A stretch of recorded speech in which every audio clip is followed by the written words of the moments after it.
السلام علیکم خپلو ټولو درنو کتونکو اورېدونکو ته زړه د کوم نه سلامونه کوم ملګرو د موجوده حالات وکړو د خپل ځوانانو حالات وکړو کوم بچي دپاره سمور دا سوچ لري سره مو بچی راکټا شي مو دپاره ښه ژوند ولري لاس ومې سلام علیکم پیرسګي ښه جوړې ښه تکړه اکثر مور و پلار دا سوچ لري بچیان به راکټا شي ژوند ورسره تیر کړم ژوند مو سره خوشحال شي تعلیم یافته شي او مزدوري والا شي خو موجوده دور کې موږ څومره هم خپل علاقې ځوانان کسو هغه اول تعلیم نه محروم شي بیا اوس روزګار نه محروم شي او بیا هغه داسې حالاتو ته جوړ شي چې هغه سره د ژوند تیرول ډېر ګران شي د کلا والا ته هم د کلي والا ته هم د محلې والا ته هم په خپل علاقې کې چې د منشیاتو کوم کاروبار وکړو د منشیاتو حالات وکړو نو په خپل علاقې کې زه داسې ډېر ځوانان سبق او ستا په کورونو کې زنځیرونو کې تړلي دي او بعض د حالاتو وجه نه هم هغه دي دا هم موږ سره یو ملګری دی اکثر دي ملګري دي چې هغه دپاره ډېر فکرمند دي بار بار رسي دلکه دا لاس کسه دا لاس ډېر خوږ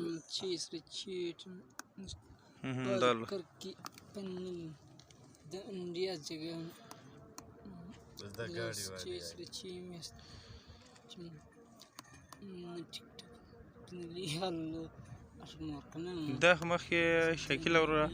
دې وړکې مخکې څنګه ژوند و ته ښې ملګری وې دې وړکې داسې ژوند و که نه پټون دی دلته څه خپله بې خواري کوله خپله بې مزدوري کوله او دا بدامۍ ته روډ پخېدو ډوګره پرې سادې نه ډوګره پرې دې وړکې خپله ټیکهدار سره ژوند کولو رولر یې چلولو ټیکټر یې چلولو یوه مشینګیریانه دې پر یخې څه دې زده نه وي خو بس دا وړکې وچ په وچ بېروزګاري د واجې سوچونه یې کولو اوټ شو اوس بس دا حالات پر غلی دی اوس غرمنه نه منې کېږي سړنه نه منې کېږي او د مو مرګلی دی مو ته خفه کېږو چې د وړکي کاروبار که روان شي لږ به ژوند سیټ شي کور کې یا ټولو ته خفه کلي کې یا ټولو ته خفه موږ هسې دا بس دلته دی ناستې ناستې خو کېږي نه بس موږ یا ځان پرې ټینشن کې چولې خفایي کړي خو دې دپاره موږ څه دا به دلته ګرمي ته ساړه ته بس دلته راوځي نو دا ساګ غرمه خراب کړو چې څومره غرمه تېر شو ساګ مکمل غرمه دا خراب کړو دلته پوشو سلام کړو چا به په څولو اوس دې حالات ته راغلی دی چې اوس سپي ځان سکیني نو چا خبره په نه لګېږي نه د کور کې نه د ملګرو ته دغه څه نامېږې سد النبي سید نبی مو پیژاندې او پټون صاحب بیا پیژاندې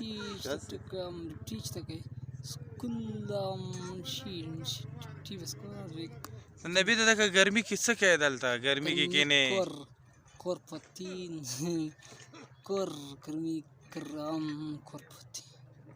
مو سره چې اسپتال ته د بوځو علاج ته پېښور ته اسلام آباد ته هلته به تو خو ښکلی علاج وشي ښه ټیک ټاک به شي اسپتال سره چې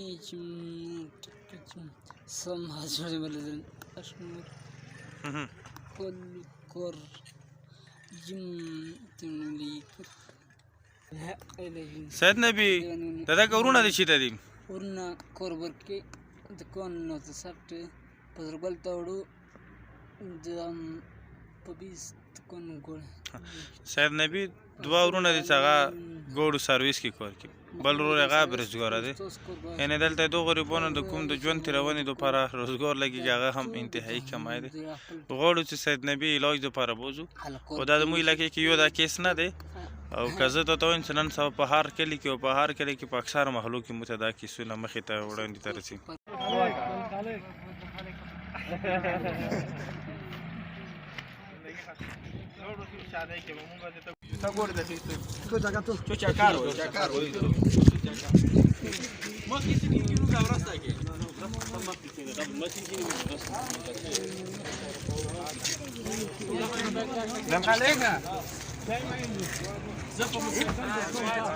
سلام علیکم